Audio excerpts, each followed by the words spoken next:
Hey guys welcome back. నేను మీ హిందూపూర్ సాయిని. ప్రస్తుతం నేను వచ్చేసి ఇప్పుడు ఇక్కడ చెలివెందలో పక్కలో ఒక కొండ ఉంటుంది కదా, ఆ కొండ పైన రంగనాథ స్వామి అయితే ఉంటారు. గవి రంగనాథ స్వామి ఆలయానికి అయితే వచ్చాను.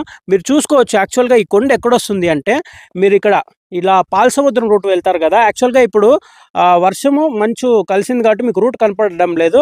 యాక్చువల్గా మీరు చెర్లోపల్లికి వెళ్ళే దారిలో మీకు ఒక ఇది కనబడుతుంది, చెరువు. ఆ చెరువు పక్కన ఒక కొండ ఉంటుంది కదా, ఆ కొండ మీదకి అయితే వచ్చాను అనమాట. ఇప్పుడు ఇక్కడ ఈ కొండ మీద ఒక గుడి ఉంటుంది, అందరికీ తెలిసే ఉంటుంది, మీరు పోయేటప్పుడు చూసుంటారు. సో ఇప్పుడు ఆ గుడి లోపల వెళ్ళి చూద్దాం ఎలా ఉంటుందో. సో మీ నమస్కారము. యాక్చువల్గా ఇప్పుడు వచ్చేసి ఇక్కడ చూసుకోవచ్చు మన రంగనాథ స్వామి, గవి రంగనాథ స్వామి. యాక్చువల్గా దీని గురించి మనకి హిస్టరీ అయితే తెలియదు. ఇక్కడ ఉన్నటువంటి స్వామి గారితో అయితే అడిగి మనం తెలుసుకుందాం హిస్టరీని. స్వామి చెప్పండి, ఇది ఎన్నేళ్ళ నుంచి ఉంది ఇక్కడ స్వామి? ఇది చాలా త్వరాల నుంచి ఉంది స్వామి. మీకు ఎప్పుడుదనేది తెలియదా? ఎప్పటికీ తెలియదు, కొన్ని ఏళ్ళ నుంచి ఉంది. ఓకే, కొన్ని ఏళ్ళ నుంచి మొత్తం ఇక్కడ పూజలు చేసుకుంటూ ఇక్కడ మన తాతగారు అటు నుంచి కూడా చింతమన్న తట్లే ఉందంట, అంతలావే. ఓకే ఓకే, అంటే ఇది గృహలో వెలిసిండేదా? ఇది స్వయంగా వెలిచిండేది ఆయన. ఓకే, పవర్ఫుల్ ఆయన.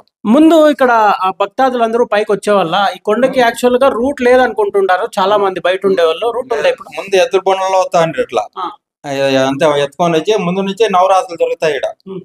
ముందు అంటే ఒక 300-400 మందికి జరుగుతా ఉండే, ఒక 20-30 ఏళ్ళ కిందట.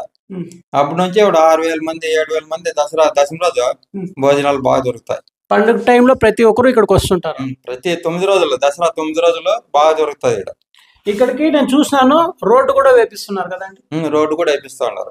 అలానే ఇక్కడ సదుపాయాలు ఏముంటాయి? చాలా మంది ఏమనుకుంటుంటారంటే, బయట నుంచి చూసేవాళ్ళు కొండ మీద ఏమీ లేదు, ఒక గుడే ఉంటుంది అనుకున్నారు. కానీ నేను ఇక్కడికి వచ్చి చూసిన తర్వాత చాలా సదుపాయాలు ఉన్నాయి. ఏమేమి ఉన్నాయి చెప్పండి. బాగుండే స్వామి. ఇప్పుడు నిన్న వచ్చిండ్రే రూట్ వేసేకి బండ్లు పిచ్చింగ్ బండ్లు వేస్తారు 2 అడుగులు రోడ్డుకి.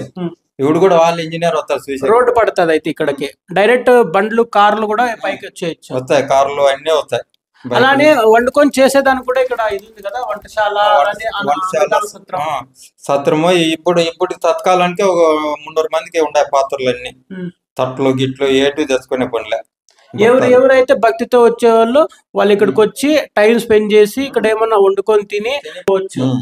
చూస్తున్నారు కదా గైస్, చాలా బాగుంది అనమాట. క్లైమేట్ కూడా బాగుంది, గుడి కూడా బాగుంది, మీకు సదుపాయాలు కూడా బాగున్నాయి అనమాట. వాటర్ ఫెసిలిటీస్ ఉన్నాయి, ఫుడ్ ఫెసిలిటీస్ మొత్తం అన్నీ ఉన్నాయన్నమాట. మీరు తప్పకుండా ఈ గుడిని విజిట్ చేసేసి ఒకసారి వెళ్ళాల్సిందిగా నేను కోరుతున్నాను. Thank you so much.